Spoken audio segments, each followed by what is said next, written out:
di wax jeeg day baax day yaatu day togg woo ñëpp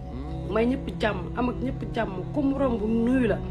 ku nekk di wax lii rek moo tax gis ngeen Fallou mi mu dugg ci kaso bi ñëpp jóg dëkkaale yeeg ñu ko xamul ñëpp jóg yaay ju baax moo ko may kon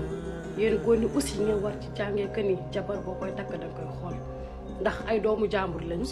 juruma leen di wujje bay wujjeeg seen ndey ba ca barzaq moo waral nga def lu ne ngir ko mu dugg ci kaso bi waaye yàlla day àtte ñu xeexul Fallou yàlla na ko yàlla génne fi mu nekk ci barke Yonent bi sallallahu alayhi wa sallam te bokk ci yàlla génne yàlla na ko yàlla yëkkati famille bi mu bokk yëpp ñu yaayam njabooti ñëpp yàlla yëkkati leen ñun ñëpp ñu Sénégalais encore une fois nañu ñaanal Fallou ci jàppale ko yéen a ngi def mais lu ngeen gën a def rek mu gën a baax yàlla na ko yàlla génne foofu nekk ci barke Yonent bi sallallahu alayhi wa sallam yow maire bi itamit yàlla na la yàlla wan boppam ba nga xam ne tooñ asgor baaxul ba nga xam ne xol bu bon baaxul ba nga xam ne wujje itamit